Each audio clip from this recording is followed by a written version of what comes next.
So friends, आइए start करते हैं अपने आज के वीडियो को। आज के वीडियो का टॉपिक है एक्सपेंडिचर टैक्स, जो इस बार बजट 2022-23 में अनाउंस होने वाला है।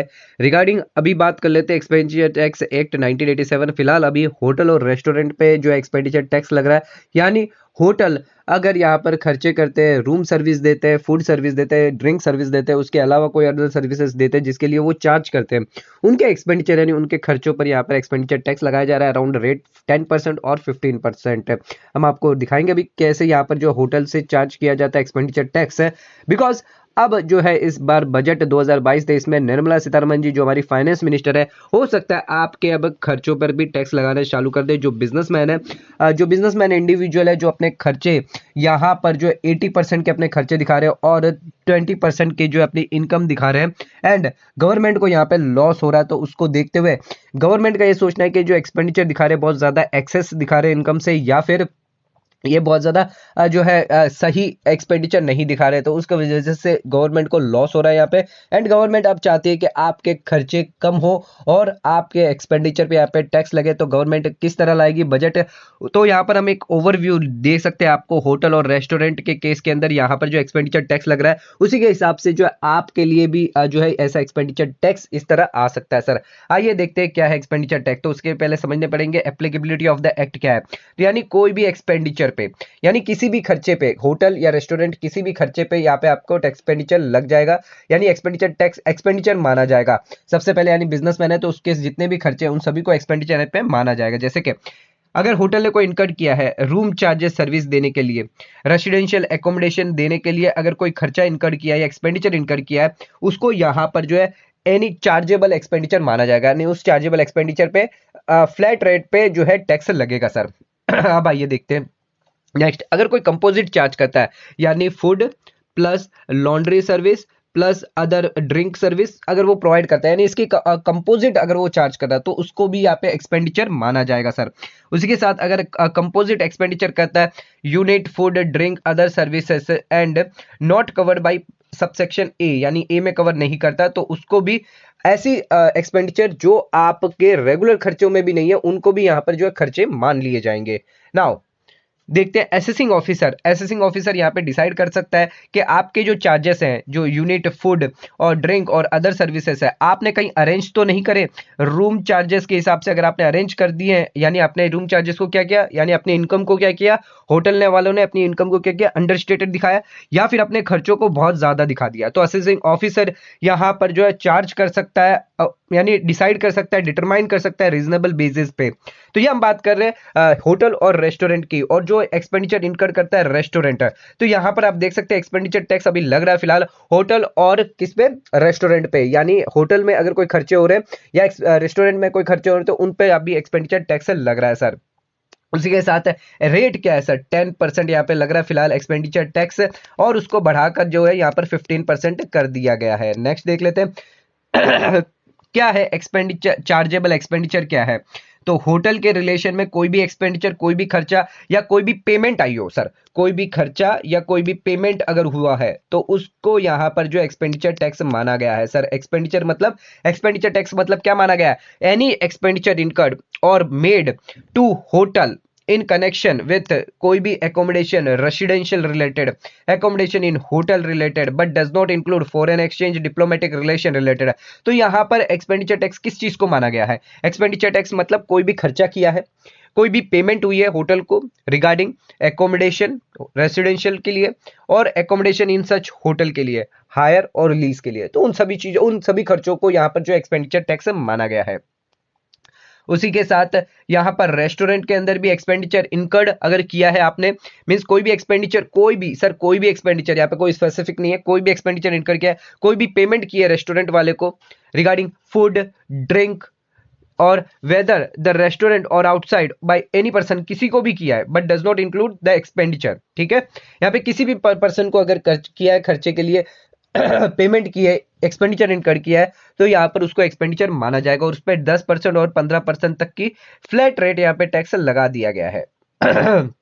अब एक्सपेंडिचर टैक्स अगर आपकी बात करें तो यहाँ पर भी आपके लिए पूरा एक्ट यहाँ पर होटल और रेस्टोरेंट के लिए दिया हुआ है, जहाँ पे शॉर्ट टाइटल डेफिनेशन, एप्लीकेबिलिटी क्या होगी एक्ट की, चार्ज ऑफ टैक्स एक्सपेंडिचर क्या, एक्सपेंडिचर टैक्स क्या होगा, मीनिंग ऑफ चार्जेबिलिटी एक्सपेंडिचर क्या होगा, टैक्स अथॉरिटीज कौन होगी, कलेक्शन और कौन कलेक्ट करेगा, कौन रिकवरी करेगा एक्सपेंडिचर टैक्स की, कौन पर्सन लाइबल होगा कलेक्ट करने के लिए टैक्स, असेसमेंट कैसे किया जाएगा, बेस्ट जजमेंट असेसमेंट कैसे किया जाएगा, उसी के साथ चार्जेबल एक्सपेंडिचर एस्केपिंग असेसमेंट कैसे होगी, रेक्टिफिकेशन ऑफ मिस्टेक आप कैसे कर सकते हैं, टाइम लिमिट क्या दी जाएगी आपके असेसमेंट के लिए, अगर कोई डिले करते हैं आप पेमेंट ऑफ एक्सपेंडिचर टैक्स तो उसका इंटरेस्ट भी लग सकता है आपको, पेनल्टी के भी प्रोविजंस यहाँ पे दिए गए हैं सर। अगर आप फर्निश नहीं करते रिटर्न, प्रिस्क्राइब रिटर्न आपको फर्निश करना पड़ेगा, यानी एक्सपेंडिचर टैक्स रिलेटेड फॉर्म्स भी बने जाएंगे, रिटर्न भी बने जाएंगे, जिसके लिए पेनल्टीज, फेलियर ऑफ पेनल्टीज के भी यहाँ पे जो है कलेक्शन किया जाएगा आपसे, पेनल्टी भी, लेट फीस भी, और यहाँ पे इंटरेस्ट भी आपसे कलेक्ट किया जाएगा। अगर आप कंसीलमेंट करते हैं, अगर आप एक्सपेंडिचर की चोरी करते हैं, एक्सपेंडिचर यहाँ पर जो है नहीं दिखा, आप एक्सपेंडिचर कम दिखा रहे हैं तो उस केस में गलत एक्सपेंडिचर भी दिखा रहे हैं, अगर जो लोग एक्सपेंडिचर टैक्स से बचने के लिए कम एक्सपेंडिचर अब दिखाने लग जाएंगे तो उसके लिए भी पेनल्टी यहाँ पर इन्होंने डिसाइड की हुई, यानी इसके अंदर होटल और रेस्टोरेंट की बात करें अभी। और penalty for failure to comply, कोई नोटिस हो गई, या penalty not to impose in certain cases, notice of demand के यहाँ पे प्रोविजन दिए जाएंगे, रिवीजन ऑफ ऑर्डर, अपील कर सकते हो आप, appeal to apply tribunal, appeal to of application of provision of the income tax act, wilful attempt of evade tax. तो ऐसे सभी प्रोविजंस आप देख सकते हैं कि यहाँ पर दिए गए हैं, जो एक ओवरव्यू देता है कि अब जो है बिजनेसमैन, जिन लोगों के लिए एक्सपेंडिचर टैक्स का एक ओवरव्यू यहाँ पे मिल जाता है कि एक्सपेंडिचर टैक्स पूरा का पूरा एक एक्ट आएगा जो आपके खर्चों पे लगाया जाएगा, जिसके अंदर पेनल्टी के प्रोविजंस, इंटरेस्ट के प्रोविजंस, असेसमेंट के प्रोविजंस और सभी प्रोविजंस यहाँ पे लागू कर दिए जाएंगे। अगर आपने एक्सपेंडिचर भी कंसील किया है, एक्सपेंडिचर की भी चोरी की है, तो सर उस पर भी आपको पेनल्टी और यहाँ पर लग जाएगा, टैक्स लग जाएगा सर। तो ये बहुत ज्यादा इंपॉर्टेंट है एक्सपेंडिचर टैक्स। एग्जांपल के हिसाब से हम आपको सिंपल वे में समझाते हैं एक्सपेंडिचर टैक्स क्यों लाना जरूरी है गवर्नमेंट के लिए। एक सैलरीड पर्सन है और एक बिजनेसमैन पर्सन है। सैलरीड पर्सन की इनकम 20 लाख है और बिजनेसमैन की इनकम 20 लाख है। यहाँ पर आपको पता है सैलरीड पर्सन के लिए कोई भी एक्सपेंडिचर का अलाउबल नहीं है। सैलरीड पर्सन की जितनी इनकम है वही उनको दिखानी है। बट बिजनेस पर्सन के लिए यहाँ पर 80D की बात करें तो 8% से ज्यादा वो अपनी इनकम दिखा सकते हैं, यानी 16 लाख के हम समझ के चलते हैं कि उसकी 20% इनकम वो बता रहा है और 80% यहाँ पर जो वो खर्चा क्लेम कर रहा है सर, 80% खर्चा क्लेम कर रहा है जो सैलरी पर्सन को यहाँ पर देना, बिकॉज सैलरी पर्सन यहाँ पे क्लेम नहीं कर सकता खर्चों पे, बिकॉज ठीक है। तो यहाँ पे इनकम सैलरी पर्सन के केस में कितनी आ रही है सर 20 लाख और बिजनेसमैन पर्सन के कितनी आ रही है सर 4 लाख आ रही है। अगर 80C का डिडक्शन लेते हैं तो 1.5 लाख अगर कम भी लेते हैं तो यहाँ पे 18,50,000 की इनकम आ रही है सैलरी पर्सन की, और यहाँ पर जो बिजनेसमैन है उसकी 2.5 लाख की इनकम आ रही है, यानी 18,50,000 पर एक सैलरी पर्सन अराउंड 3.5 लाख का टैक्स दे रहा है सर। बट यहाँ पर जो एक बिजनेसमैन है जिसकी हायर इनकम है वो यहां पर कितना टैक्स दे रहा है, अगर कंपनी फर्म में 30% के हिसाब से देखे तो 75,000 का टैक्स दे रहा है, और अगर इंडिविजुअल है तो वो नील के बराबर टैक्स दे रहा है। तो गवर्नमेंट इन्हीं लोगों को पकड़ने के लिए अब इनसे जो है कलेक्ट करेगी, ये 16 लाख पे टैक्स लगाएगी सर।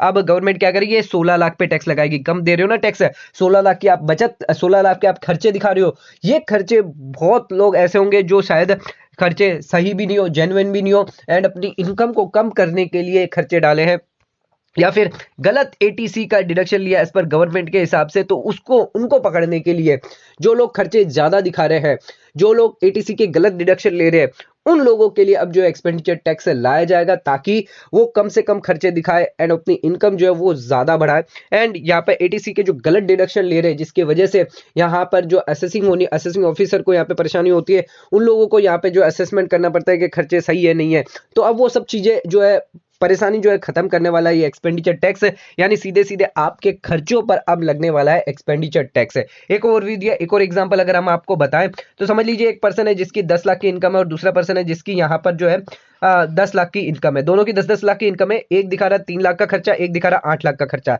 यानी एक का प्रॉफिट है 7 लाख, दूसरे का प्रॉफिट है 2 लाख। तो 2 लाख पे हुआ नील टैक्स और 7 लाख पे हुआ अराउंड 50,000 का टैक्स।